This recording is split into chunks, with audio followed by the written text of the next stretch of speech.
Hello students, hello everyone. मैं अभिनव जैन फिर से एक बार आपका स्वागत करता हूं फिजिक्स फंडे की इस वीडियो में, जिसमें आज हम कंटिन्यू करने वाले हैं काइनेमेटिक पैरामीटर्स, जिसका पार्ट 3 वीडियो है ये। This is about instantaneous speed and velocity. इससे पिछली वीडियो में हमने average speed and average velocity के बारे में पढ़ा, जो कि पूरी मोशन के दौरान ऑन एन एवरेज जो स्पीड रहती है that is distance upon time, on an average जो वेलोसिटी रहती है that is displacement vector upon time taken. Instantaneous speed या इंस्टेंटेनियस वेलोसिटी, ये दोनों चीजें क्या हैं, ये आज की हम इस वीडियो में देखने वाले हैं। तो let's start. Instantaneous speed, instantaneous शब्द का मतलब क्या है? किसी भी एक इंस्टेंट पर हम स्पीड की बात कर रहे हैं, हम during the motion on an average speed की बात नहीं कर रहे। तो इंस्टेंटेनियस वेलोसिटी की डेफिनेशन हम पहले पढ़ रहे हैं। किसी भी एक इंस्टेंट पे वेलोसिटी वेक्टर, इसको इंस्टेंटेनियस शब्द कभी कभी नहीं भी लिखते हैं, सिंपली वेलोसिटी भी इसको बोलते हैं। तो velocity in general is defined as during any motion at a particular instant, velocity is defined as rate of change of its position vector. ठीक है, मतलब जो पोजीशन वेक्टर अपन ने पढ़ा था पहली वीडियो में, आर वेक्टर जिसका सिंबल था, उसका रेट ऑफ चेंज, किस तरह से, किस रेट से पार्टिकल का पोजीशन वेक्टर बदल रहा है या पोजीशन चेंज हो रही है, that rate is called as velocity. अगर पोजीशन बहुत जल्दी जल्दी बदल रही है तो वेलोसिटी ज्यादा होगी, पोजीशन अगर धीरे धीरे बदल रही है तो वेलोसिटी कम होगी। वेक्टर क्वांटिटी है, ऐसा यूनिट है मीटर पर सेकेंड। मैथमेटिकली इसको लिखने का तरीका क्या है? v vector is equal to D R vector by D T vector, sorry D T. तो डी आर वेक्टर क्या है, अगर इसको हमें थोड़ा और डेप्थ में समझना है तो डी आर वेक्टर क्या है? आर वेक्टर अपना पोजीशन था, पोजीशन वेक्टर था। D R is the small change in position vector. जैसे किसी भी एक इंस्टेंट पे अगर हम बात करें, पार्टिकल की कुछ पोजीशन होगी, पोजीशन वेक्टर होगा, अगले डी टी टाइम के अंदर उसके पोजीशन वेक्टर में जो चेंज होने वाला है, छोटा सा टाइम इंटरवल में जो छोटा सा चेंज होने वाला है, that is D R vector and time duration is D T. तो किसी भी एक इंस्टेंट की बातचीत अगर हम कर रहे हैं तो दैट इज इंस्टेंटेनियस वेलोसिटी। अगर डी की जगह डेल्टा सिंबल लगाओगे तो एक सिग्निफिकेंट लंबी ड्यूरेशन के अंदर जो चेंज इन पोजीशन होगा अपॉन चेंज इन टाइम होगा, दैट इज एवरेज वेलोसिटी। तो बस डेल्टा सिंबल की जगह हम बोल सकते हैं डी सिंबल आ गया है, तो एवरेज की जगह इंस्टेंटेनियस वेलोसिटी बन गई है। इंस्टेंटेनियस स्पीड कैसे डिफाइंड है? सिंबल देखो इसका, सिंपली वी सिंबल लिख सकते हैं विदाउट एरो साइन, या वी वेक्टर के ऊपर, वी वेक्टर के दोनों तरफ मॉडुलस साइन है। या सिंपल लैंग्वेज में अगर हम बोले तो वेलोसिटी वेक्टर के मैग्नीट्यूड को ही स्पीड कहते हैं। मतलब वेलोसिटी वेक्टर में डायरेक्शन भी छुपी हुई है, उसकी डायरेक्शन हटा दो, सिर्फ मैग्नीट्यूड के बारे में बात करेंगे तो वो स्पीड कहलाया जाएगा या इंस्टेंटेनियस स्पीड कहलाया जाएगा। स्पीड की डेफिनेशन यही है, magnitude of velocity vector is called as speed. It is a scalar quantity क्योंकि केवल मैग्नीट्यूड है, डायरेक्शन नहीं है। And it is always positive. Obviously negative sign, negative symbol का मतलब या नेगेटिव साइन का मतलब जो होता है वो डायरेक्शन से लिंक्ड होता है। तो स्पीड कभी नेगेटिव नहीं हो सकती, या ऐसे बोल दो किसी भी वेक्टर का मैग्नीट्यूड कभी नेगेटिव नहीं हो सकता। ऐसा यूनिट वही है पोजीशन की या डिस्प्लेसमेंट की, ऐसा यूनिट मीटर अपॉन टाइम की यूनिट सेकेंड, डी आर की यूनिट मीटर, डी टी की unit second. These are the definition. Differentiation की टर्म्स में वेलोसिटी डिफाइन है और इसी डिफरेंशिएशन का मैग्नीट्यूड है स्पीड। और थोड़ा डेप्थ में समझते हैं स्पीड और वेलोसिटी क्या है। नोट नंबर 1, स्पीड जो है वो मैग्नीट्यूड ऑफ वेलोसिटी वेक्टर जरूर है, या इंस्टेंटेनियस स्पीड इंस्टेंटेनियस वेलोसिटी का मैग्नीट्यूड है। बट याद करो पिछली वीडियो में हमने देखा था कि एवरेज स्पीड जो होती है वो डिस्टेंस अपॉन टाइम होता है, जबकि average velocity displacement upon time होती है। ये दोनों बराबर नहीं होते क्योंकि डिस्टेंस डिस्प्लेसमेंट बराबर नहीं होते किसी भी मोशन के दौरान। तो एवरेज स्पीड एवरेज वेलोसिटी का मैग्नीट्यूड नहीं है, बट स्पीड वेलोसिटी का मैग्नीट्यूड है किसी भी एक इंस्टेंट पे। ध्यान रखने वाली बात है। dr vector is a small displacement during time dt, मैं बोल ही चुका हूं, which is always tangential to the path। ये जो dr वेक्टर होगा किसी भी एक इंस्टेंट पे पार्टिकल जिस भी डायरेक्शन में चल जाने वाला होगा उस डायरेक्शन में dr एक छोटी सी डिस्प्लेसमेंट होगी।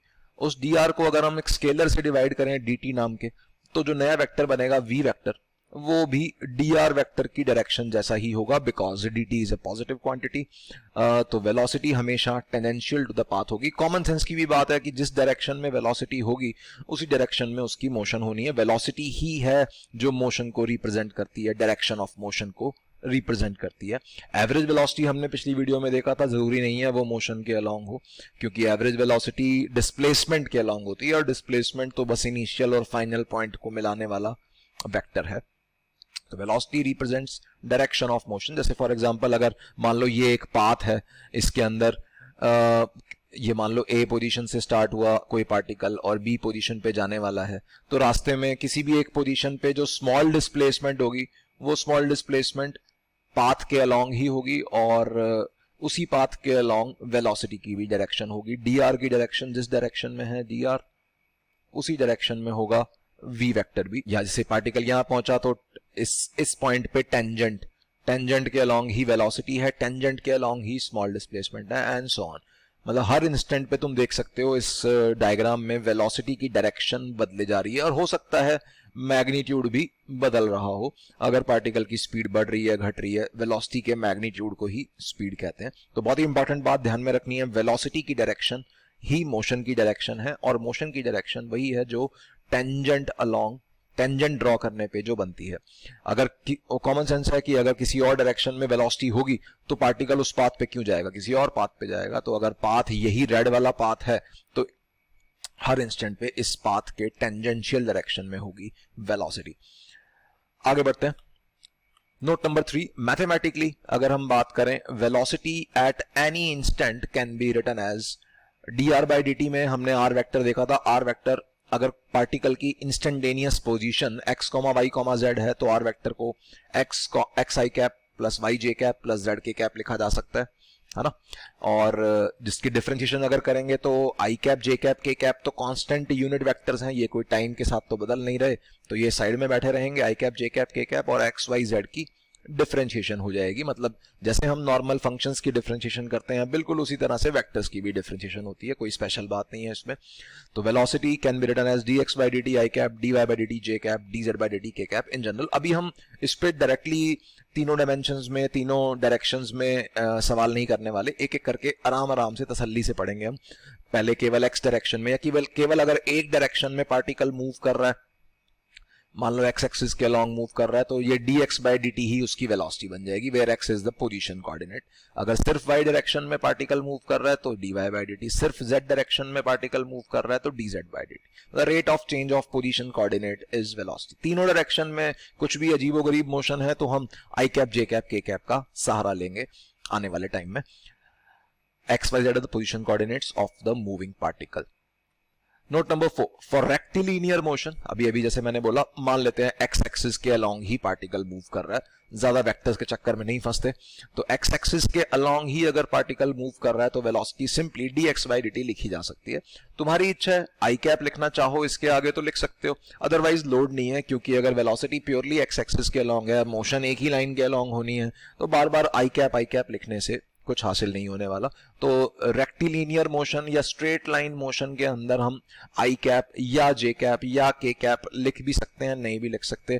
केवल प्लस माइनस साइन ही हमारे लिए इंपॉर्टेंट होंगे, क्योंकि प्लस साइन का मतलब होगा पॉजिटिव एक्स एक्सिस के अलोंग जा रहा है पार्टिकल, और माइनस साइन का मतलब होगा नेगेटिव एक्स एक्सिस के अलोंग जा रहा है। ऐसे कैसे, इसको थोड़ा सा और डेप्थ में समझ लो, पुरानी डिफरेंशिएशन की थोड़ी सी रिवीजन हो जाएगी। dx by dt अगर वेलोसिटी है तो याद करो, मैंने एक बात बताई थी कि इंक्रीजिंग डिक्रीजिंग फंक्शन की टर्म्स में हम बातों को समझ सकते हैं। जैसे in general dy by dx, अगर कोई भी y और x दो सिंबल्स हैं तो dy by dx अगर पॉजिटिव होता है इसका मतलब होता था x के बढ़ने के साथ y बढ़ेगा, जिसे इंक्रीजिंग फंक्शन भी बोलते थे।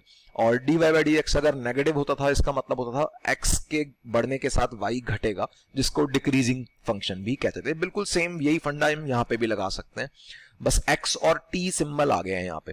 तो हम बोल सकते हैं कि अगर x वक्त के साथ बढ़ रहा है, टाइम के साथ x कोऑर्डिनेट अगर किसी पार्टिकल का बढ़ रहा है, इसका मतलब क्या होगा, पार्टिकल पॉजिटिव x एक्सिस की डायरेक्शन में जा रहा है, उसकी वेलोसिटी ग्रेटर देन 0 है। कॉमन सेंस की बात है, मैथमेटिकली भी सोच सकते हो, कॉमन सेंस से भी सोच सकते हो। अगर x घट रहा है वक्त के साथ साथ, मतलब पार्टिकल उल्टा जा रहा होगा, नेगेटिव x एक्सिस के अलोंग जा रहा होगा, या उसकी वेलोसिटी नेगेटिव आई कैप डायरेक्शन में होगी। कितनी होगी वो डिपेंड करेगा सिचुएशन पे, हो सकता है बदल भी रही हो सकता है कांस्टेंट हो, वो कुछ भी हो सकता है। तो केवल x का बढ़ना वक्त के साथ या घटना वक्त के साथ यही डिटरमाइन करेगा वेलोसिटी के साइन को। तुम चाहो तो आई कैप भी लगा लो, ना लगाओ कोई फर्क नहीं पड़ता। और डायरेक्शन ऑफ मोशन को भी यही चीज डिस्क्राइब करेगी। सिंपल बातें हैं, आगे बढ़ते हैं। नोट नंबर 5, कुछ किताबों में एक चीज लिखी होती है कि कभी कभी है ना dr/dt, जो अपन ने पढ़ा वेलोसिटी की डेफिनेशन, dr/dt की जगह ds/dt करके लिखा होता है। s जो था वो अपना सिंबल था डिस्प्लेसमेंट का, तो उसको मैं यहाँ पे प्रूव कर रहा हूं कि ये दोनों एक ही बातें, चाहे पोजीशन की डिफरेंशिएशन करो या रेट ऑफ चेंज देखो, या डिस्प्लेसमेंट की डिफरेंशिएशन करो रेट ऑफ चेंज देखो, दोनों एक ही चीज है। कैसे? जैसे इन जनरल बात कर रहे हैं, किसी भी मोशन में अगर पार्टिकल स्टार्ट हुआ मान लो x0, y0, z0 के पॉइंट से, इस पोजीशन कोऑर्डिनेट से, और t टाइम बाद मान लेते हैं उसकी कुछ जनरल पोजीशन आ गई x, y, z, ठीक है। Then rate of change of displacement, displacement का जो सिंबल था वो s वेक्टर था, उसको अगर रेट ऑफ चेंज उसका देखें तो ds/dt की वैल्यू क्या होगी? d/dt of final position minus initial position. याद करो डिस्प्लेसमेंट का फॉर्मूला, डिस्प्लेसमेंट की डेफिनेशन, फाइनल पोजीशन है t टाइम बाद x, y, z, initial position है x0, y0, z0, तो final position coordinates minus initial position coordinates करेंगे तो ये वेक्टर बन जाएगा डिस्प्लेसमेंट वेक्टर, है ना। इस डिस्प्लेसमेंट वेक्टर को हम जैसे ही डिफरेंशिएट करते हैं तो देखो ध्यान से, आई कैप तो साइड में बैठा रहेगा, x माइनस x0 की डिफरेंशिएशन में x0 तो इनिशियल पोजीशन कोऑर्डिनेट था, x कोऑर्डिनेट था, है ना, तो उसकी डिफरेंशिएशन क्या हो जाएगी? क्या वो बदल रहा है? क्या इनिशियल पोजीशन कोऑर्डिनेट वक्त के साथ बदले जा रहा है? नहीं, जनरल पोजीशन कोऑर्डिनेट x वक्त के साथ जरूर बदल रहा होगा, बट इनिशियल तो एक ही होगा ना जो भी। जैसे 2, 3, 4 से पार्टिकल स्टार्ट हुआ तो 2 तो अपने आप में फिक्स्ड है, 3 भी अपने आप में फिक्स्ड है, 4 भी अपने आप में फिक्स्ड है। बाकी उसकी मोशन के दौरान तीनों कोऑर्डिनेट्स बदलते रहेंगे, but initial coordinates x0, y0, z0 तो वक्त के साथ बदलने नहीं वाले, तो इनकी डिफरेंशिएशन क्या हो जाएगी? कांस्टेंट्स की डिफरेंशिएशन इज 0, तो सिर्फ dx/dt, dy/dt, dz/dt बचेगा, because x, y, z, x0, y0, z0 are constants. तो जिसकी वजह से देखो ये तो वही बन गया, ये तो dr/dt ही बन गया। तो ds/dt लिखो या dr/dt लिखो, एक ही बात है। Rate of change of displacement बोलो वेलोसिटी को, या rate of change of position vector बोलो वेलोसिटी को, दोनों एक ही बातें हैं। तो कई किताबों में मैंने देखा ये भी लिखा होता है, दोनों एक ही चीज है, कंफ्यूज नहीं होना। वेक्टर फॉर्म में काम करना है अगर स्ट्रेट लाइन मोशन नहीं है तो, और अगर स्ट्रेट लाइन मोशन है तो हम डिफरेंशिएशन सिंपली बिना आई कैप के या बिना जे कैप के भी कर सकते हैं। प्लस माइनस साइन की इंपॉर्टेंस रहेगी सवालों में, इस बात थोड़ी और अच्छे से समझ में आने वाली है। तो लेट्स स्टार्ट।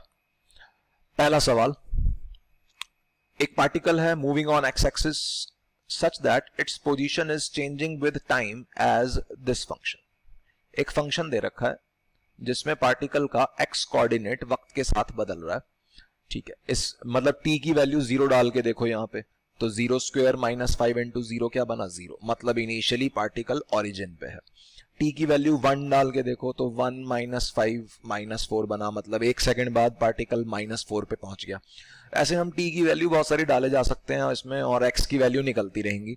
तो वक्त के साथ पार्टिकल की पोजीशन कोऑर्डिनेट किस तरह से बदल रहा है ये फंक्शन उसे एक्सप्लेन कर रहा है। Where X is in metre, T is in seconds, ठीक है। ऐसा यूनिट्स में काम है सारा। बताना है पहला सवाल simple, velocity as a function of time. तो velocity as a function of time बताना है तो velocity is dx/dt I cap. I cap चाहे लिखो चाहे ना लिखो फर्क नहीं पड़ता, क्योंकि पार्टिकल एक्स एक्सिस पे ही चल रहा है, तो ऑब्वियसली आई कैप ही होगा सब कुछ। उसका पोजीशन भी आई कैप में होगा, उसकी वेलोसिटी भी, एक्सेलरेशन आगे आएगी तो वो भी आई कैप में ही रहेगी रेक्टिलिनियर मोशन में। तो dx/dt क्या बन रहा है? t² की differentiation 2t।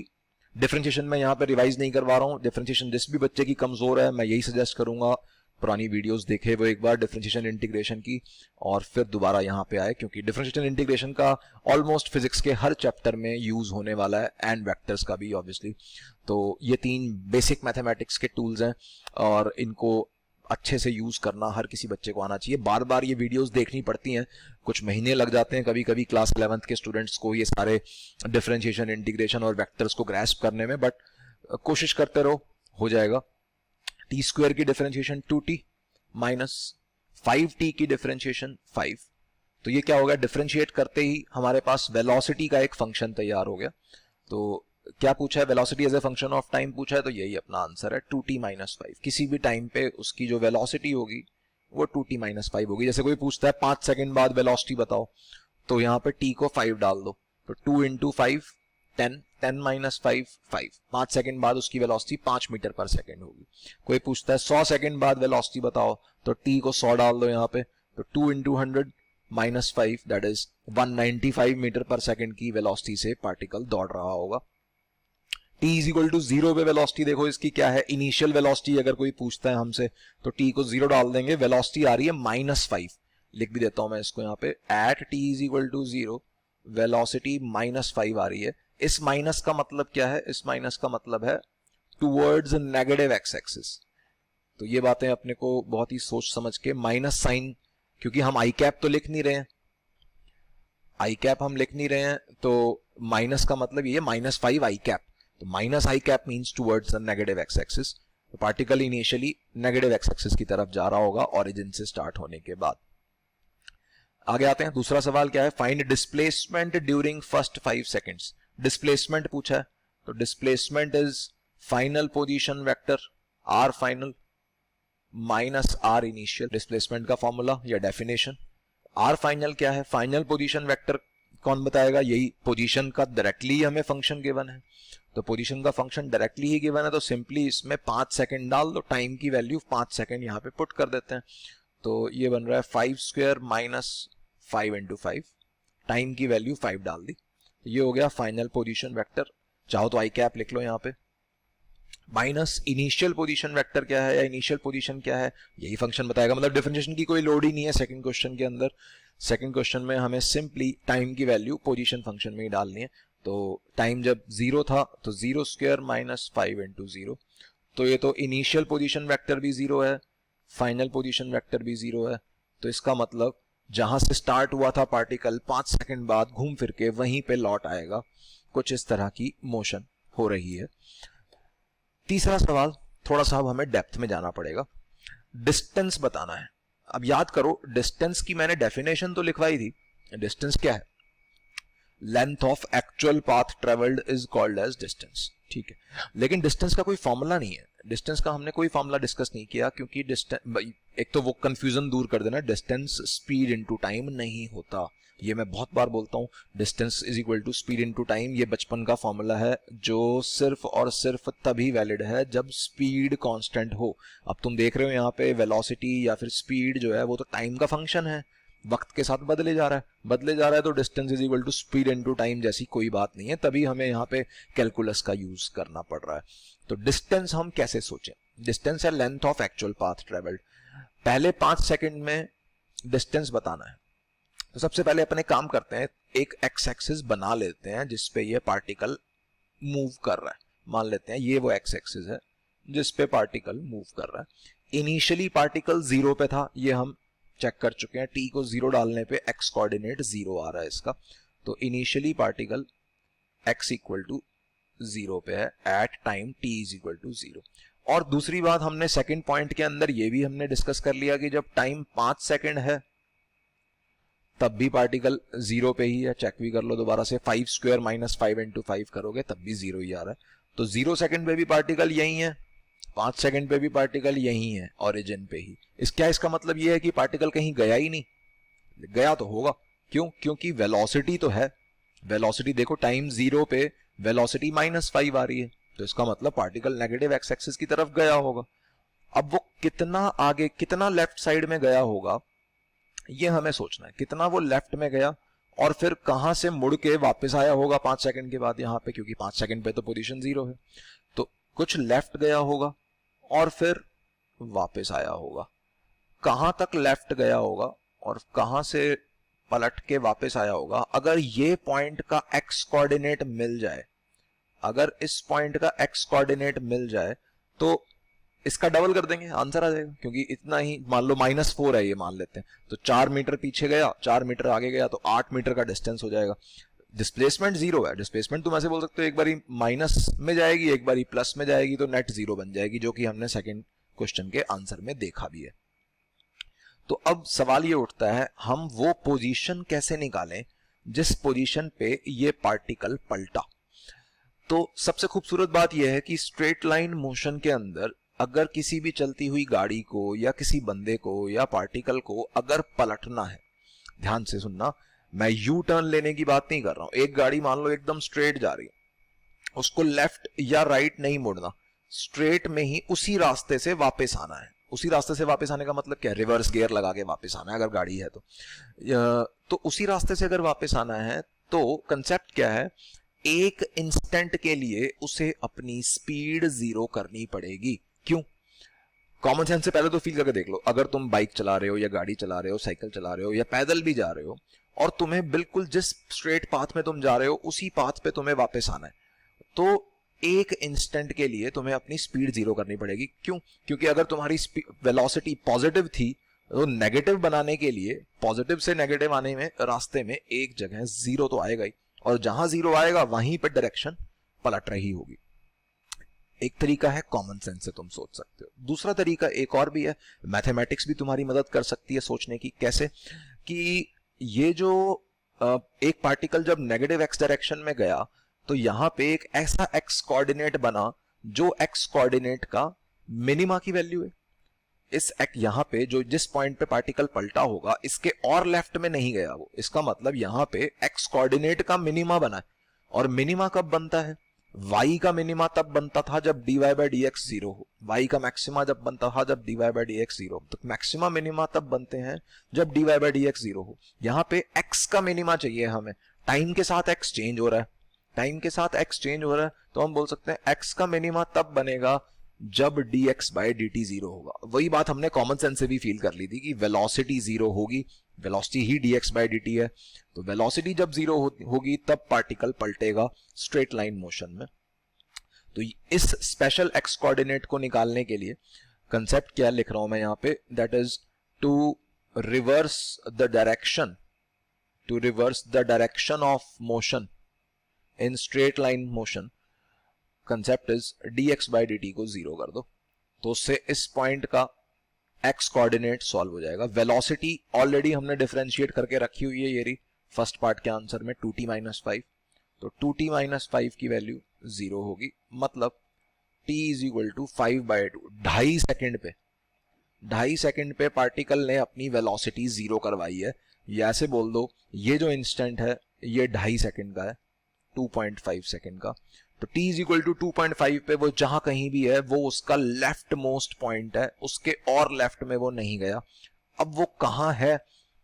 t is equal to 2.5 second पे पार्टिकल की पोजीशन क्या है ये कैसे पता चलेगा? ये पता चलेगा x और t के फंक्शन से, क्योंकि इसके अंदर हम टाइम को 2.5 सेकेंड डाल देंगे तो जो x की जो भी वैल्यू आएगी वो उसका लेफ्ट मोस्ट पोजीशन होगी जहां तक वो गया है, उसके बाद वो पलट गया। तो अगले पेज पे कर रहा हूं मैं, at t is equal to 2.5 या 5 बाई 2 सेकेंड्स जो x कोऑर्डिनेट है वो कितना है? फंक्शन था t स्क्वायर माइनस 5t, तो t स्क्वायर माइनस 5t ये बन रहा है 25 बाई 4 माइनस 25 बाई 2, मतलब माइनस 25 बाई 4, ऐसे बोल दो माइनस 6.25 सेकेंड सॉरी मीटर्स। तो इसका मतलब 6.25 मीटर वो लेफ्ट में गया। ये वाला पोजीशन अपनी सॉल्व हो गई है। ये पोजीशन जो आ रही है ये आ रही है x is equal to minus 6.25 metres.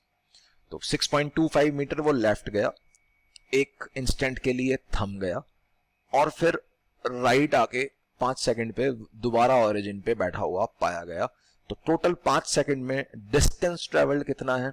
6.25 metre left, 6.25 metre right, कितना हो गया नेट? 12.5 metre answer. तो लिख रहा हूं मैं यहाँ पे डिस्टेंस जो हमारा आंसर है वो है, यहाँ पे प्लस माइनस का चक्कर नहीं है डिस्टेंस के अंदर। अगर तुम माइनस 6.25 लोगे लेफ्ट साइड का और प्लस 6.25 लोगे राइट साइड का तो नेट तो जीरो ही बन गया। डिस्प्लेसमेंट का आंसर जीरो ही था, डिस्टेंस के आंसर में 6.25 प्लस 6.25 इस तरह से हम करेंगे, दैट इज 12.5 मीटर। डिस्टेंस को माइनस और प्लस से कोई मतलब नहीं है। This is our answer for question number 3। I hope clear होगा सबको। डिस्टेंस जब भी पूछा जाएगा इस तरह के सवालों में तो थोड़ा सा मुश्किल होता है या एक स्टेप हमें एडिशनली सोचना होता है। कंसेप्ट याद रखना है, जब भी पार्टिकल पलटता है स्ट्रेट लाइन मोशन में तो जिस इंस्टेंट पे वो पलटता है उस इंस्टेंट पे उसकी वेलोसिटी 0 होती है। अगर उसको वेलोसिटी 0 किए बिना पलटना है तो उसे यू टर्न लेना होगा। यू टर्न लेने का मतलब उसे लेफ्ट या राइट मुड़ना होगा कहीं ना कहीं। मुड़ने की यहां स्कोप नहीं है क्योंकि एक्स एक्सिस पे ही पार्टिकल कंस्ट्रेंट है चलने के लिए। आगे बढ़ते हैं, अगला सवाल। अ particle is moving on X axis such that, बिल्कुल सिमिलर तरह का सवाल है। देखो फिर से पार्टिकल एक्स एक्सिस पे चल रहा है, उसकी पोजीशन वक्त के साथ बदल रही है, लेकिन इस बार थोड़ा सा ज्यादा लंबा फंक्शन है। एक्स और टी का ये फंक्शन दे रखा है, ठीक है। अगेन फंडा वही है, टी की वैल्यू डाली जाओ और एक्स की वैल्यू इसमें से निकाले जाओ। अलग अलग इंस्टेंट्स पे अलग अलग पार्टिकल के पोजीशन कोऑर्डिनेट्स मिलते जाएंगे और हम एक्स एक्सिस पे उनको प्लॉट भी कर सकते हैं कि कहां जा रहा है particle. Where X is in metres, T is in second, units का भी कोई चक्कर नहीं है। Find average speed of particle during first 4 seconds. Average speed पूछी है, तो सबसे पहले तो ये सोचो एवरेज स्पीड क्या होती है। एवरेज स्पीड होती है distance upon time, total distance upon total time. आधा सवाल तो क्वेश्चन में ही कर रखा है सॉल्व की, टाइम तो बता ही दिया 4 सेकंड के अंदर। मतलब क्वेश्चन क्या हुआ, हमें 4 सेकंड में डिस्टेंस ट्रेवल्ड मिल जाए तो डिस्टेंस अपॉन 4 सेकंड करने पे आंसर आ जाएगा एवरेज स्पीड का। तो डिस्टेंस निकालना है, फिर से वही पंगा। टू फाइंड डिस्टेंस हमें क्या करना होता है, हमें चेक करना होता है कि कहीं पार्टिकल पलट तो नहीं गया रास्ते में से। अगर वो पलटा ही नहीं कहीं भी, बढ़िया बात है, फिर तो डिस्टेंस और डिस्प्लेसमेंट एक ही चीज हो जाएगी, है ना। अगर पार्टिकल सीधा ही चला गया, मान लो 0 से लेकर 100 मीटर चला गया, x इक्वल टू 0 से x इक्वल टू 100 पे पहुंच गया मान लो, तो डिस्टेंस भी 100 है, डिस्प्लेसमेंट भी 100 है। वाई? क्योंकि रास्ते में, क्योंकि वो पलटा ही नहीं कहीं भी और स्ट्रेट पाथ में चला गया। तो हमें बस ये चेक करना होगा कहीं वो पलट तो नहीं गया। सबसे पहले चेक क्या करना है, वेलोसिटी 0 कहां कहां हो रही है। वेलोसिटी 0 जहां जहां होती है वहां वहां पार्टिकल पलटता है। वेलोसिटी 0 कहां कहां हो रही है, जहां जहां dx by dt 0 हो रहा है। dx by dt 0 होने का मतलब डिफरेंशिएट कर दो, तो 2t क्यूब, t क्यूब की differentiation 3t square, 3t square into 2 that is 60 square, minus 15t square, t square की differentiation 2t into 15 that is 30t, plus 36t की डिफरेंशिएशन 36, प्लस 5 की डिफरेंशिएशन 0 इज इक्वल टू 0। ये चीज हम check कर रहे हैं कि वेलोसिटी उसकी कहां कहां 0 हो रही है, किस किस टाइम इंस्टेंट पे 0 हो रही है। अगर ये टाइम इंस्टेंट 4 सेकंड के भीतर कुछ भी आया तो इसका मतलब 4 सेकंड के अंदर वो पलटा है, स्ट्रेट नहीं गया, और हमें डिस्टेंस की कैलकुलेशन फिर उसी हिसाब से करनी पड़ेगी। तो चेक करते हैं एक बारी। एक तो 6 का फैक्टर कॉमन निकल के 0 में जा रहा है, बाकी जो चीज बचेगी वो लिख रहा हूं मैं, T square minus 5t plus 6 is equal to 0। Factors भी अच्छे बन रहे हैं, t minus 2 into T minus 3 is equal to 0। या टाइम की दो वैल्यूज आ गई यहाँ पे। पिछले क्वेश्चन में हमने देखा था एक ही वैल्यू थी, 2.5 सेकंड पे पार्टिकल पलटा था, लेकिन यहाँ पे दो ऐसे इंस्टेंट्स हैं जब पार्टिकल पलट रहा है। तो ये क्रिटिकल इंस्टेंट्स हैं क्योंकि यहाँ पे डायरेक्शन चेंज हुई है। डायरेक्शन चेंज होने से ही डिस्टेंस और डिस्प्लेसमेंट में पंगा होता है, वो सेम नहीं होते हैं अगर डायरेक्शन चेंज हो गई तो अब अपन थोड़ा सा मोशन को और अच्छे से समझने के लिए एक एक्स एक्सिस ड्रॉ कर लेते हैं। मान लेते हैं ये वो एक्स एक्सिस है जिसपे पार्टिकल भटक रहा है, ठीक है। इनिशियली पार्टिकल कहां था, सबसे पहले ये चेक करो। टाइम को 0 डालो इस एक्स के फंक्शन में, टाइम को जैसे 0 डाला तो T cube T square T सब 0 हो गए, 5 बचा अकेला, मतलब एक्स इक्वल टू 5 पे इनिशियल है, या मैं यहाँ साइड में लिख देता हूं पहले, at t is equal to 0 x की वैल्यू हमने चेक की 5 है। उसके बाद अगला at t is equal to 4 second पे पूछा है डिस्टेंस, तो फाइनल भी निकाल लेते हैं। 4 सेकंड पे एक्स की वैल्यू या पोजीशन की वैल्यू क्या है, टाइम को इसमें इस क्यूबिक फंक्शन में 4 की वैल्यू पुट कर दो टाइम की जगह, तो ये बन रहा है 2 इंटू 4 क्यूब, 4 क्यूब माने 64, minus 15 into 4 square, 4 square is 16, plus 36 into 4 plus 5। तो 4 सेकंड पे जो पार्टिकल की पोजीशन आ रही है वो आ रही है 128, minus 15 into 16 is 240, plus 36 into 4 is 144, plus 5।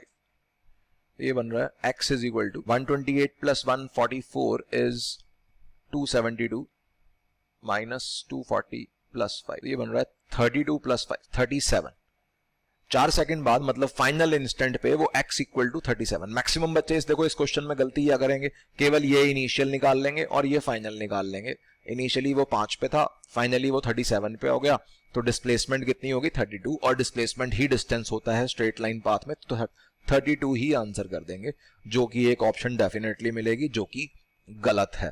ठीक है ना, डिस्प्लेसमेंट और डिस्टेंस स्ट्रेट लाइन मोशन में हमेशा बराबर नहीं होते। बार बार मैं इस बात को कह रहा हूं, ध्यान रखना है, क्योंकि 2 सेकंड पर एंड 3 सेकंड पर पार्टिकल ने अपनी डायरेक्शन पलटी है। तो इस एक्स एक्सिस को कंप्लीट करने से पहले ये दो काम और कर लेते हैं कि 2 सेकंड पे पार्टिकल कहां था जहां वो पलटा, और 3 सेकंड पे पार्टिकल कहां था जहां वो पलटा।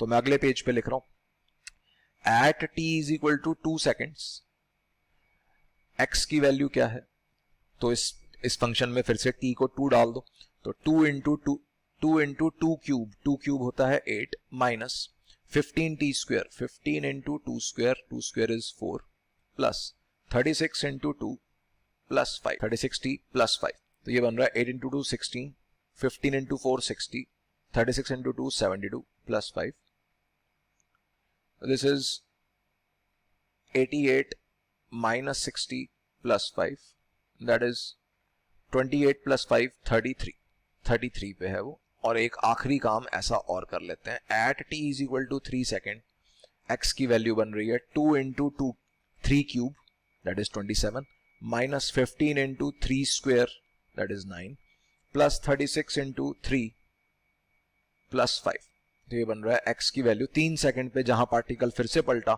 वो है, x की वैल्यू है 54 minus 135 plus 108 plus 5, this is how much 162, 54 and 108 is 162 minus 135 plus 5, मतलब ये हो गया 15 प्लस 12 27 प्लस 5 32। तो ये 4 पोजीशन कोऑर्डिनेट्स अपने लिए बड़े इंपॉर्टेंट है। t is equal to 2, t is equal to 3 पे तो पार्टिकल पलटा, t इज इक्वल टू 0 पे स्टार्ट हुआ, t इज इक्वल टू 4 तक का हमें डिस्टेंस खोजना है पहले 4 सेकंड का। तो इतनी मेहनत करने के बाद जाके हमारा डिस्टेंस सॉल्व होगा। अब मैं इन सारे पोजीशंस को यहां प्लॉट कर रहा हूं। तो ये है पहला इंस्टेंट जब टाइम था 0, पार्टिकल का पोजीशन कोऑर्डिनेट था x इज इक्वल टू 5। फिर उसके बाद ये है फाइनल पोजीशन कोऑर्डिनेट जब टाइम है 4 और फाइनल पोजीशन कोऑर्डिनेट है 37 जो हम सॉल्व कर चुके हैं। इसके अलावा 2 सेकंड पे 33 है और 3 सेकंड पे 32 है। 2 सेकंड पे पार्टिकल का position coordinate t is equal to 2 second पे पार्टिकल का पोजीशन कोऑर्डिनेट है 33 and t is equal to 3 second पे पार्टिकल का पोजीशन कोऑर्डिनेट है 32। यहां पे पोजीशन कोऑर्डिनेट इंक्रीजिंग ऑर्डर में लेफ्ट टू राइट बढ़ रहे हैं, पोजीशन एक्स एक्सिस के पोजीशन कोऑर्डिनेट्स हैं, वो मैंने यहां ड्रॉ कर दिया। अब ये सारे पोजीशन कोऑर्डिनेट्स ड्रॉ होने पे हमें मोशन के बारे में पूरी क्लैरिटी मिल चुकी है। कैसे? पार्टिकल ने obviously t is equal to 0 पे अपनी जर्नी स्टार्ट की, 2 सेकंड तक वो कहीं नहीं पलटा, क्योंकि अगर 2 सेकंड तक वो कहीं पलटता तो यहां से 2 से छोटा और 3 से छोटा कुछ ना कुछ नंबर्स आ रहे होते। 2 ही बार वो पलटा है, 2 सेकंड पे पलटा है, एक बार ही 3 सेकंड पे पलटा है। तो t इज इक्वल टू 0 से मोशन स्टार्ट हुई, 2 सेकंड तक मोशन में कोई डायरेक्शन में कोई चेंज नहीं आया, स्ट्रेट गया वो 33 तक। उसके बाद यहां वो पलटा और पलटने के बाद 32 तक गया लेफ्ट साइड में, और फिर यहां से वो फिर पलटा और फिर वो सीधा 37 तक गया। तो ये मोशन हुई है, मतलब कुछ राइट फिर लेफ्ट फिर राइट, इनको कनेक्ट भी कर देता हूं मैं इस तरह से। ठीक है, तो ओवरऑल डिस्प्लेसमेंट के केस में तो ये जो 2 से 3 सेकंड तक का लेफ्ट टर्न है इसको तो हम नेगेटिव काउंट करेंगे। तो डिस्प्लेसमेंट तो हमें वैसे भी क्लियर है, देखो डिस्प्लेसमेंट 5 से स्टार्ट हुआ है, 37 पे खत्म हुआ है, चाहे किसी भी रास्ते पे गया, और 32 की ही डिस्प्लेसमेंट है, 37 माइनस 5। तो डिस्प्लेसमेंट तो वेरी इजी क्वेश्चन है, 1 mark question for school exam है। लेकिन डिस्टेंस सॉल्व करना टफ था, जिसके लिए हमें इतनी मेहनत करनी पड़ी। तो डिस्टेंस के लिए हम बोलेंगे पहले 2 सेकंड में 33 का डिस्टेंस राइट साइड में ट्रेवल किया, डायरेक्शन छोड़ो, 33 का डिस्टेंस ट्रेवल किया। 2 से 3 सेकंड के बीच में 1 मीटर, तो मैं लिख रहा हूं अगले पेज पे, distance is equal to distance travelled during 4 second is equal to, पहले 33 मीटर का डिस्टेंस ट्रेवल किया उसने पहले 2 सेकंड में, उसके बाद फिर लेफ्ट साइड में 1 मीटर का डिस्टेंस ट्रेवल किया 1 सेकंड के अंदर, 2 से 3 सेकंड के बीच में, तो 33 प्लस 1 प्लस उसके बाद वो 32 से 37 गया है अगले 1 सेकंड में, मतलब 5 मीटर और, तो टोटल डिस्टेंस ट्रेवल्ड हो गया 34 प्लस 5 39 मीटर्स का डिस्टेंस ट्रेवल्ड है, जिसकी वजह से हेंस हम आंसर लिख सकते हैं average speed is equal to 39 metre का डिस्टेंस है अपॉन 4 सेकंड का टाइम है, तो 39/4 या 9.75 metre per second, this is the particle's average speed during the first 4 second answer. तो आई होप क्लियर होगा। एक सिली मिस्टेक इसमें वही होती है मैक्सिमम बच्चों से कि डिस्टेंस की जगह लोग डिस्प्लेसमेंट ले लेते हैं। डिस्प्लेसमेंट सोचना सॉल्व करना बहुत ही आसान था, डिस्टेंस सोचना थोड़ा सा मुश्किल है, बट इतना भी नहीं है। आई होप सबको क्लियर होगा इन दो इलस्ट्रेशन से कि डिस्टेंस की कैलकुलेशन किस तरह से की जाती है ऐसे मैथमेटिकल सवालों के अंदर। आगे बढ़ रहा हूं, अगला सवाल, अ particle is moving on a straight line such that its velocity is changing. अब तक क्या था क्वेश्चंस में, पोजीशन और टाइम का फंक्शन दिया हुआ था। इस क्वेश्चन के अंदर वेलोसिटी टाइम का फंक्शन है, मतलब टाइम की वैल्यू यहां पुट करो, वेलोसिटी की वैल्यू निकल के आएगी। जैसे t इज इक्वल टू 0 डाल दो तो 2 इंटू रूट 4 बन रहा है, मतलब 4 मीटर पर सेकंड की वेलोसिटी है plus 4। t is equal to 5 second डाल दो तो 5 प्लस 4 9, 9 का रूट 3, 3 इंटू 2 6, मतलब 5 सेकंड बाद पार्टिकल की वेलोसिटी 6 मीटर पर सेकंड के। इस तरह से हम किसी भी टाइम पे पार्टिकल की वेलोसिटी निकाल सकते हैं, और कोई माइनस साइन नहीं लगा हुआ, और रूट ऑफ एनी नंबर भी कभी नेगेटिव नहीं होता। ये हम पहले डिस्कस कर चुके हैं बेसिक मैथ्स के अंदर, किसी भी नंबर का रूट नेगेटिव नहीं होता। अगर तुम्हें नेगेटिव दर्शाना है तो बाहर माइनस लगाना होगा।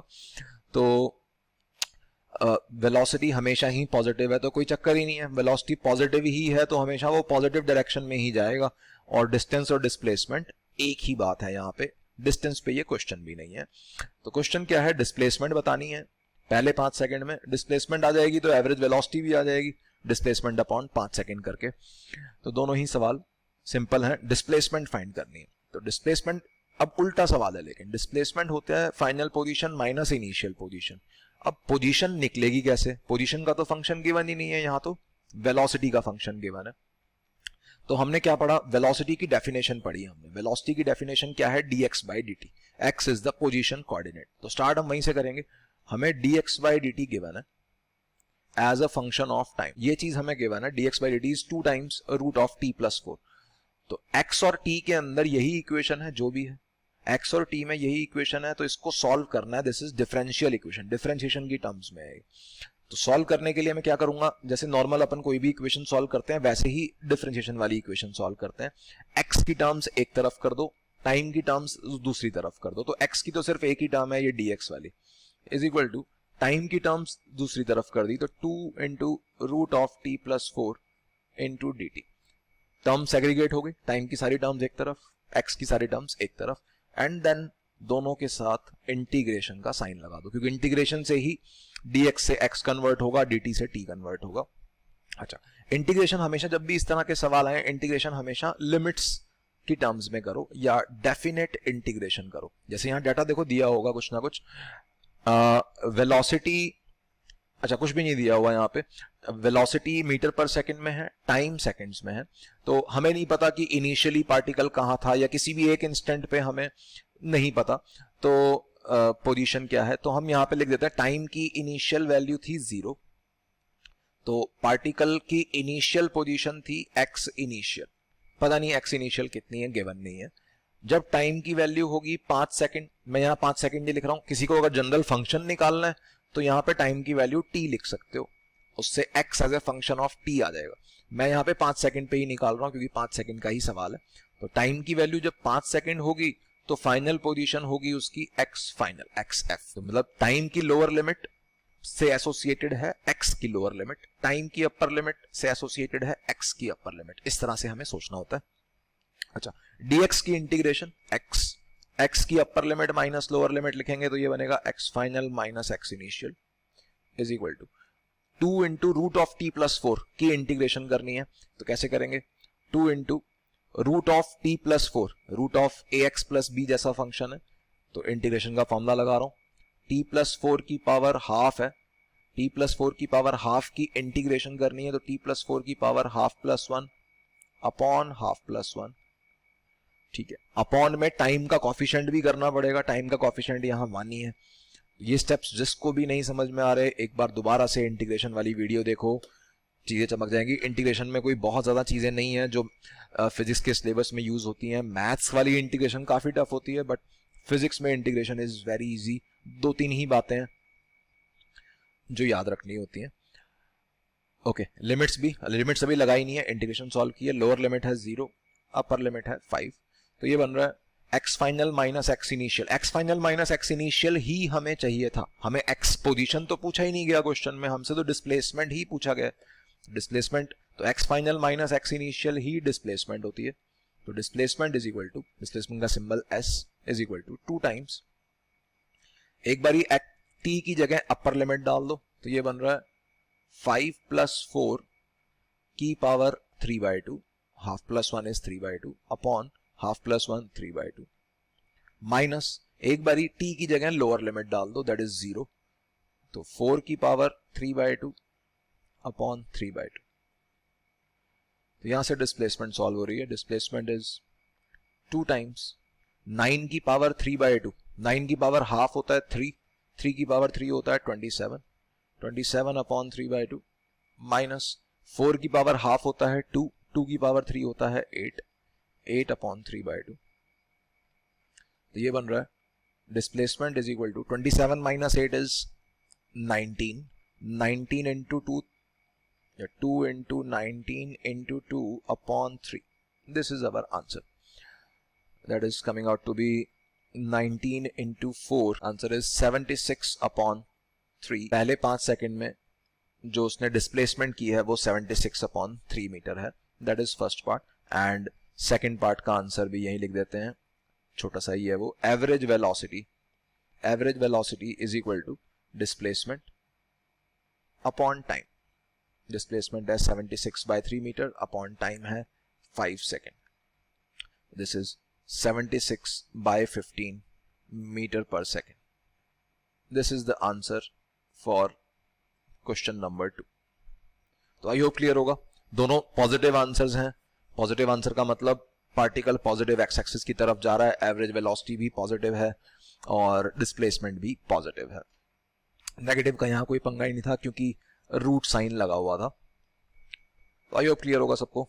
आगे बढ़ रहा हूं मैं। Illustration number 4, a particle is moving on X axis such that its velocity is changing with position.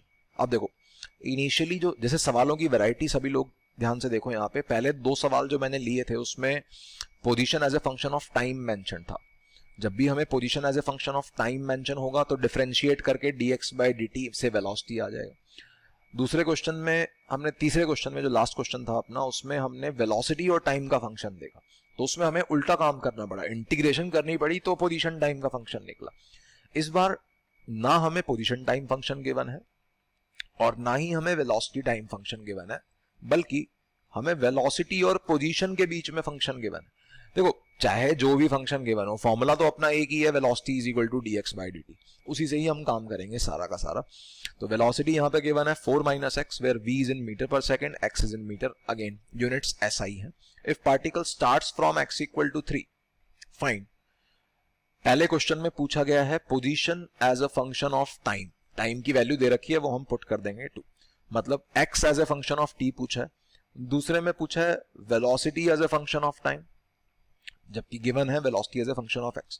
तो ये जो पहले 2 सवाल हमें करने हैं, इन दोनों के लिए ही हमें position as a function of time मिल जाएगा, तो डिफरेंशिएट करके सेकंड पार्ट में velocity as a function of time भी मिल जाएगा। तो पोजीशन x और t पे हमारा ध्यान है, वेलोसिटी क्या है dx/dt, तो वेलोसिटी है dx/dt। सबसे पहले तो वेलोसिटी की टर्म मैंने एलिमिनेट कर दी, x और t पे हमारा फोकस था पहले क्वेश्चन को देखते हुए, तो वेलोसिटी को लिखा dx/dt। अब x और t की टर्म्स में ये इक्वेशन बन गई है डिफरेंशियल इक्वेशन, इसमें x की टर्म्स फिर से एक तरफ करो, तो dx upon 4 - x is equal to dt, ये हो गई अपनी डिफरेंशियल इक्वेशन। x की टर्म्स सेग्रीगेट की, t की टर्म्स अलग सेग्रीगेट की, दोनों साइड फिर से इंटीग्रेशन का निशान बनाया। जब टाइम की वैल्यू लोअर लिमिट पे 0 है तो उस वक्त x की वैल्यू लोअर लिमिट पे 3 है, ये गिवन है क्वेश्चन में, ध्यान से देखो। If particle starts from x equal to 3, मतलब 0 जब टाइम था तब पार्टिकल का पोजीशन x इक्वल टू 3 था, और हमें चाहिए क्या, किसी भी टाइम पे t टाइम पे पार्टिकल का पोजीशन कोऑर्डिनेट x चाहिए, जो कि हमारी रिक्वायरमेंट है।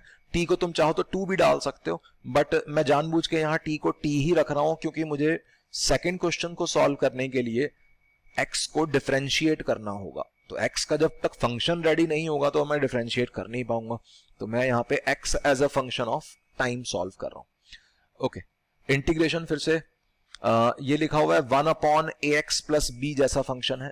1 अपॉन ए एक्स प्लस बी की इंटीग्रेशन बिल्कुल वैसी ही होगी जैसे 1 अपॉन एक्स की होती है, मतलब ln x, मतलब ln of log of 4 minus x, lower limit पे 3, अपर लिमिट पे x। अच्छा, डिवाइड करना होगा x के कॉफिशेंट से, x का कॉफिशेंट है -1। अगेन, जिसको ये स्टेप्स मुश्किल लग रहे हैं या नहीं समझ में आ रहे हैं, एक बार दोबारा से इंटीग्रेशन वाली वीडियोस देखो, क्लियर होंगे। लॉगरिथमिक 1 अपॉन एक्स की इंटीग्रेशन या 1 अपॉन ए एक्स प्लस बी की इंटीग्रेशन किस तरह से करते हैं, बहुत इलस्ट्रेशंस लिए थे मैंने उसमें। Is equal to d T की इंटीग्रेशन टी की lower limit 0, upper limit t। तो यहां से ये बन रहा है, अपर लिमिट डालते हैं तो ये बन रहा है log ऑफ 4 माइनस एक्स, मतलब x की जगह x ही डालना है, अपॉन -1, ये है अपर लिमिट पे वैल्यू, माइनस लोअर लिमिट पे जब देखेंगे तो ये बनेगा log ऑफ 4 माइनस 3, x की जगह 3 डालना, ये ध्यान रखना, 4 माइनस एक्स की जगह 3 मत डाल देना, अपॉन -1, ये हो गया लोअर लिमिट पे value, is equal to t minus 0। Okay, अब ये बन गया, देखो log के अंदर 1 बन रहा है, log 1 याद करो 0 होता था, ये पूरी क्वांटिटी तो बन गई 0, और यहां पे ये क्या बना, ये -1 तो राइट साइड में मल्टीप्लीकेशन में चला जाएगा, तो ये बन रहा है log of 4 minus X is equal to minus T, या ये बन गया 4 minus X is equal to E की पावर माइनस टी। जिसको कुछ नहीं चमक रहा, बेसिक मैथ्स दोबारा रिवाइज करो, अदरवाइज मैं इसको बार बार ही सारी चीजें, लॉग की प्रॉपर्टीज, इंटीग्रेशन, डिफरेंशिएशन, काइनेमेटिक्स के दौरान मैं इन सब बातों को नहीं समझा सकता। ऑलरेडी इनकी वीडियोस बन चुकी हैं, अलग चैप्टर है इनका, इनके बिना समझ में नहीं आ सकता ऑब्वियसली। तो यहां से x as a function of time आ गया, कुछ अजीब सा, x is equal to 4 minus E की पावर माइनस टी। तो this is our answer for part 1। हाँ, t इज इक्वल टू 2 पे पूछा हुआ था, तो हम आंसर क्या करेंगे, आंसर 1, t को 2 डाल दो, इसमें t को 2 डाल दोगे तो आंसर नंबर 1 आ गया, x is equal to 4 minus E की पावर -2। ई की पावर -2 का मतलब 1 बाय ई स्क्वायर। ई अपना वही यूलर्स नंबर या एक्सपोनेंशियल कांस्टेंट भी बोलते हैं, लगभग 2.72 जिसकी वैल्यू होती है, और डेसिमल्स में लिखने की जरूरत नहीं है, ई को ई की टर्म्स में ही हम आंसर छोड़ सकते हैं। यहाँ पे अगर इंटीग्रेशन में दिक्कत आई है किसी भी बच्चे को, दोबारा से एक बार वो वीडियोस देख सकता है, अदरवाइज काइनेमैटिक्स में कोई भी डाउट यहाँ पे होना नहीं चाहिए। जब भी हमें फंक्शंस दिए जाते हैं, वेलोसिटी टाइम, पोजीशन टाइम या वेलोसिटी पोजीशन, इन जो भी फंक्शन दिए जाएंगे हम रिक्वायरमेंट के हिसाब से वो सिंबल्स को जिंदा रखेंगे जो सिंबल्स में हमें जरूरत है। जैसे यहाँ पे हमें x और t की जरूरत थी, तो हमने सारा खेल x और t की टर्म्स में खेला, वेलोसिटी को हटा ही दिया रास्ते में से, वेलोसिटी को dx बाई dt लिख के। अगला पार्ट, सेकंड पार्ट को करने के लिए ये फंक्शन अपने पास रेडी है पोजीशन टाइम का, तो इसको डिफरेंशिएट कर देंगे टाइम के रिस्पेक्ट में, तो dx बाई dt या velocity as a function of time आ जाएगा।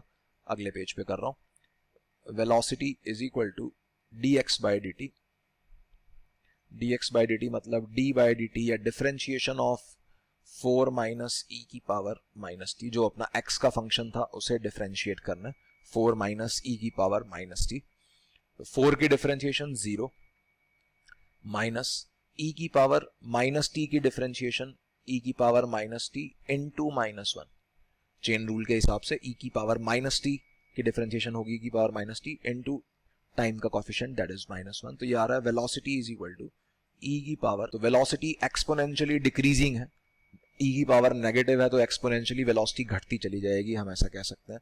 तो पूछा गया था हमसे at t is equal to 2 second पे वेलोसिटी पूछी गई थी, तो at t is equal to 2 पे वेलोसिटी की वैल्यू बन रही है ई की पावर -2 मीटर पर सेकेंड, अदरवाइज टाइम का फंक्शन ये आ गया ई की पावर -t।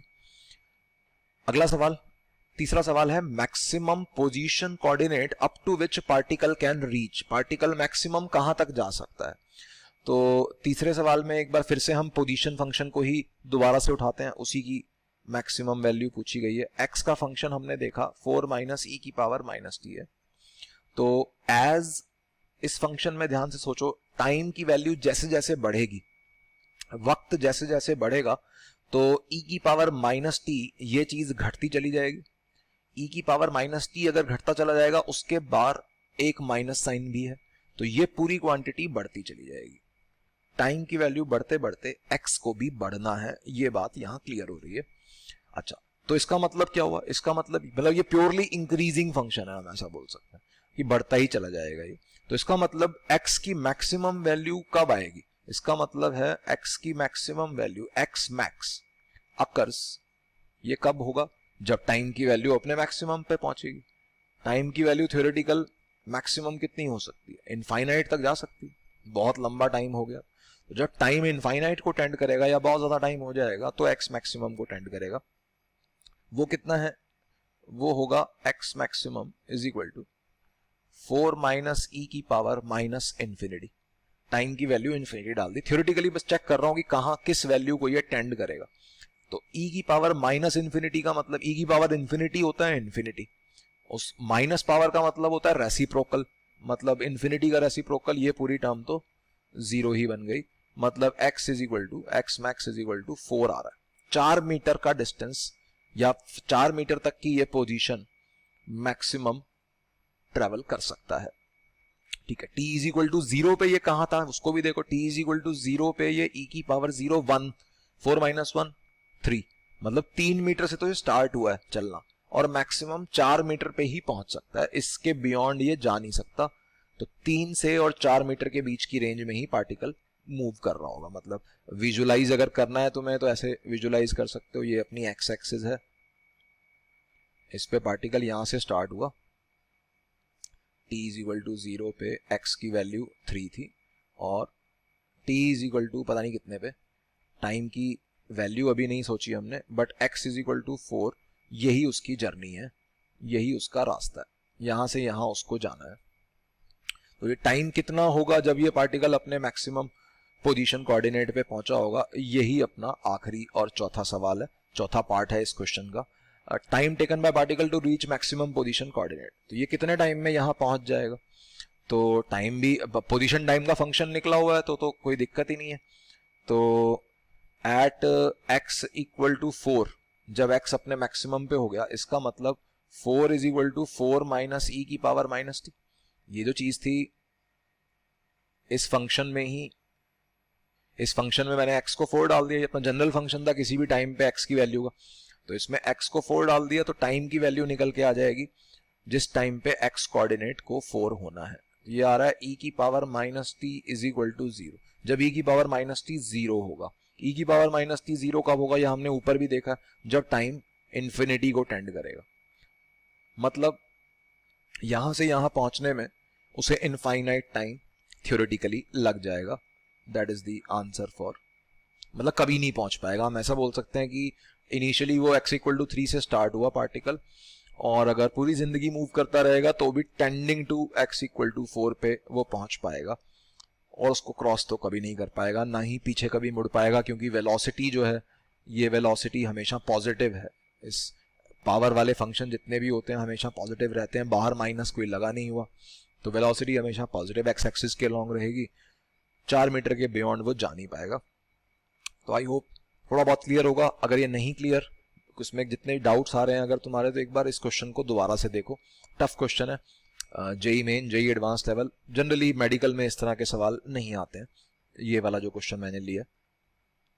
आगे बढ़ रहे हैं, 5वां सवाल और आखिरी इस वीडियो का। A particle is moving on XY plane such that its position coordinates are changing with time as this. अब इस बार क्या है, पार्टिकल स्ट्रेट लाइन में मूव नहीं कर रहा, पार्टिकल कहीं भी XY प्लेन में मूव कर रहा है, किसी भी एक इंस्टेंट पे उसका पोजीशन कोऑर्डिनेट x और उसका पोजीशन कोऑर्डिनेट y, दोनों को निकालने के लिए टाइम के फंक्शंस, दो अलग अलग टाइम के फंक्शंस दे रखे।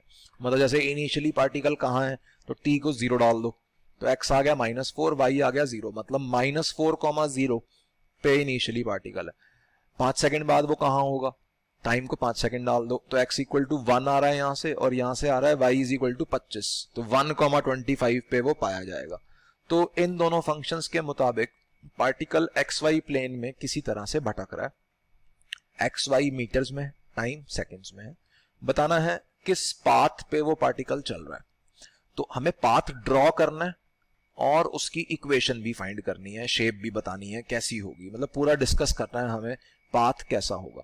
तो याद करो, अगर हमें पाथ की शेप बतानी है या ड्रॉ करनी है तो हम कैसे ड्रॉ करेंगे, इसके लिए हमें उसकी इक्वेशन चाहिए। पाथ को एक ग्राफ की तरह से एनालाइज करो। अब ग्राफ कैसे बनेगा, पाथ का ग्राफ बनाना है हमें।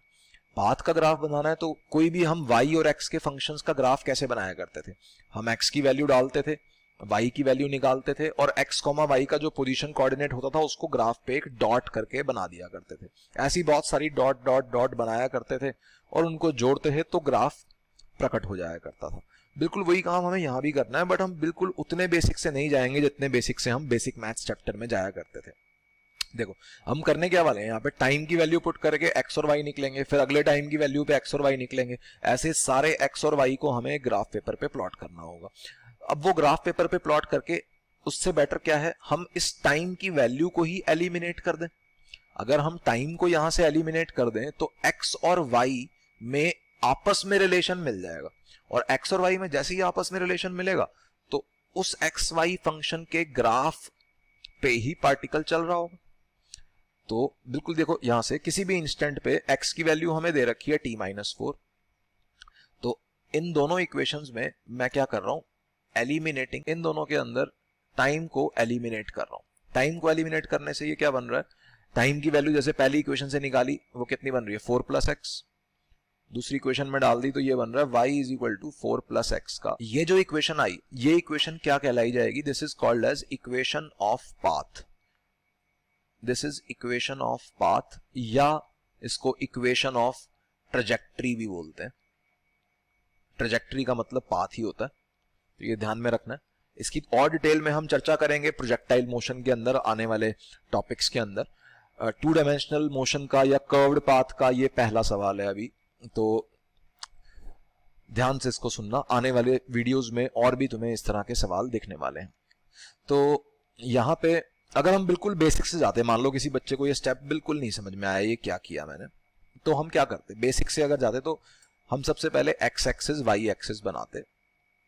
जिस x एक्सिस y एक्सिस पे पार्टिकल घूम रहा है इसके अंदर हम एक एक करके पॉइंट बनाते। जैसे इनिशियल पॉइंट x की वैल्यू -4 है, t को 0 डालने पे, y की वैल्यू 0 है, मतलब -4, 0 यहां से वो स्टार्ट हुआ है। एक सेकंड बाद वो कहां है, x की वैल्यू -3 है, 1 - 4, y की वैल्यू 1 है, तो -3, 1 पे पार्टिकल आ गया है एक सेकंड बाद। तो इस तरह से कर करके हम बहुत से पॉइंट्स बनाते हैं, उन सबको कनेक्ट कर देते हैं। उन सबको कनेक्ट करने से बढ़िया क्या है, हम इस इक्वेशन का ग्राफ बना देते हैं। ये सारे के सारे पॉइंट्स में कोऑर्डिनेट्स तो x और y के ही हैं, x और y में आपस में रिलेशन क्या है, ये मतलब इस रिलेशन का ही ग्राफ यहां बनने वाला है। ये कैसी इक्वेशन है, parabola. y is equal to something का स्क्वायर लिखा हुआ है, मतलब नेगेटिव y एक्सिस पे तो कभी ग्राफ जाना नहीं है, क्योंकि स्क्वायर तो हमेशा पॉजिटिव होता है। y की मिनिमम वैल्यू कब आएगी, जब x -4 हो जाएगा। स्क्वायर्स जो होते हैं उनकी मिनिमम वैल्यू 0 ही हो सकती है, परफेक्ट स्क्वायर्स की।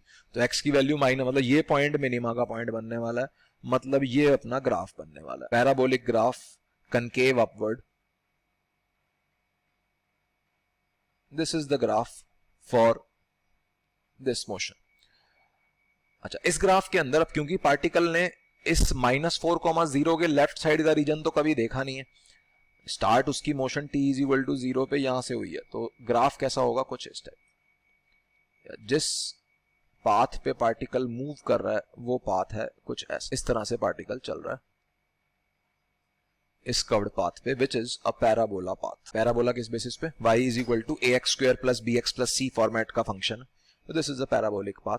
That is the first question. मतलब मुद्दे की बात जो हमने इस क्वेश्चन में सीखी वो ये सीखी कि जब भी हमें इक्वेशन ऑफ पाथ का आइडिया लगाना होता है तो हम टाइम को एलिमिनेट कर देते हैं और जो पोजीशन कोऑर्डिनेट्स हैं y और x उनके बीच में रिलेशन फाइंड कर लेते हैं। जो भी y और x के बीच में रिलेशन आई उसको हम बोलते हैं इक्वेशन ऑफ पाथ, और उस इक्वेशन के ग्राफ पे पार्टिकल मूव कर रहा होता है।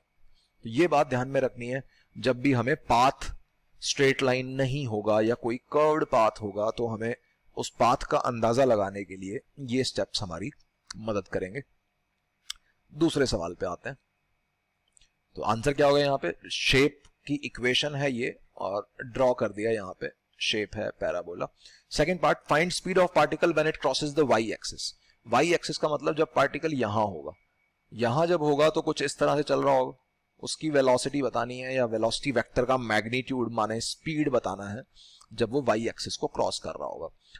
तो वाई एक्सिस को क्रॉस करते वक्त स्पीड की जगह पहले हम वेलोसिटी निकालते हैं। देखो अब इसमें तो हमारी मैथ्स ही मदद करेगी। वेलोसिटी क्या है, वेलोसिटी का हमने फॉर्मूला पढ़ा dx/dt, लेकिन ये वेलोसिटी का फॉर्मूला केवल तब था जब x एक्सिस पे पार्टिकल चलता था। जब इन जनरल फॉर्मूला देखें तो क्या है, dx/dt i cap plus dy/dt j cap. dx/dt i cap किया, क्या बना, t, ये रहा x का फंक्शन, x के फंक्शन को डिफरेंशिएट कर दो तो dx/dt कितना बन रहा है, 1 i कैप, t की डिफरेंशिएशन 1 माइनस 4 की 0 प्लस t स्क्वायर की डिफरेंशिएशन 2t j कैप। तो किसी भी इंस्टेंट पे वेलोसिटी वेक्टर तैयार हो गया। जैसे ही वेलोसिटी वेक्टर तैयार हो गया, हमसे पूछा गया है वाई एक्सिस को क्रॉस करते वक्त वेलोसिटी बताओ। वाई एक्सिस को क्रॉस कब करेगा, वाई एक्सिस को पार्टिकल क्रॉस कब करेगा, ये इंस्टेंट कौन सा होगा, ये इंस्टेंट होगा इस इंस्टेंट पे। देखो खास बात क्या है, वाई एक्सिस को क्रॉस कर रहा है मतलब एक्स कोऑर्डिनेट 0 है। वाई एक्सिस पे सोचो, हर पॉइंट पे एक्स कोऑर्डिनेट 0 होता है, तो इस पॉइंट पे एक्स कोऑर्डिनेट 0 है, मतलब टाइम है 4 सेकंड का, क्योंकि एक्स कोऑर्डिनेट तो t-4 है। मतलब पूछा गया है 4 सेकंड पे पार्टिकल की वेलोसिटी बताओ। तो लिखेंगे कैसे, एट t=4 वेलोसिटी क्या हो गई, velocity vector = 1 i cap plus 2 × 4 8 j cap. Velocity का फंक्शन रेडी था, उसमें टाइम को डाल दिया 4। स्पीड पूछा था, मतलब स्पीड हो गया, वेलोसिटी वेक्टर के मैग्नीट्यूड को बोलते हैं स्पीड, ये हो गया √1² प्लस 8² मीटर पर सेकेंड, मतलब √65 मीटर पर second. This is our answer for second question. तो आई होप चमक रही होंगी चीजें, काफी सारे फंडे यहाँ पे मिक्स हो रहे हैं। अब फिजिक्स एक लिंक्ड सब्जेक्ट है, तुमने अगर पुरानी वीडियोस नहीं देखी हुई या पुराने फंडे तुम्हारे गोल हैं तो अब आने वाली फिजिक्स में या काइनेमैटिक्स में आने वाले चैप्टर में काफ़ी बातें समझने में दिक्कत होगी। तो मैं यही कहूँगा, ये मैकेनिक्स का पहला चैप्टर है, आने वाले चैप्टर्स में ये चैप्टर यूज़ होगा, इस चैप्टर में पिछले चैप्टर्स यूज़ हो रहे हैं। तो फिजिक्स को तुम तब तक नहीं ढंग से पढ़ पाओगे, मैथ्स को तुम तब तक ढंग से नहीं पढ़ पाओगे जब तक तुमने पुराने चैप्टर्स को ढंग से नहीं किया हुआ। केमिस्ट्री और बायो में ये आसान चीज़ होती है कि मुंह उठा के किसी भी चैप्टर को कभी भी पढ़ लो, लेकिन फिजिक्स और मैथ्स इन दोनों सब्जेक्ट्स के अंदर तुम्हें पुराने चैप्टर्स को पहले क्लियर करना होगा, तभी तुम्हें अगला चैप्टर समझ में आएगा, अदरवाइज सब कुछ सर के ऊपर से निकल जाएगा। तो मेहनत करो और अच्छे से, और सभी को ऑल दी बेस्ट मेरी तरफ से। किसी ने अभी तक सब्सक्राइब नहीं किया है इस चैनल को सब्सक्राइब करो, क्योंकि कंटिन्यूसली मैं वीडियोस डाले जा रहा हूँ और टारगेट मेरा यही है कि मैं पूरा फिजिक्स का कंटेंट, जो अपना एक्सपीरियंस है 10 साल का, उसको मैं पूरा शेयर करूँ। जितने भी तरह के बच्चों के डाउट्स मैंने देखे हैं पिछले 10 साल में, जितनी भी तरह के पढ़ाने के नए नए तरीके एक्सप्लोर किए हैं, वो सब यूट्यूब पे मैं शेयर करूँ। That is my target. All right, all the best, bye bye, take care.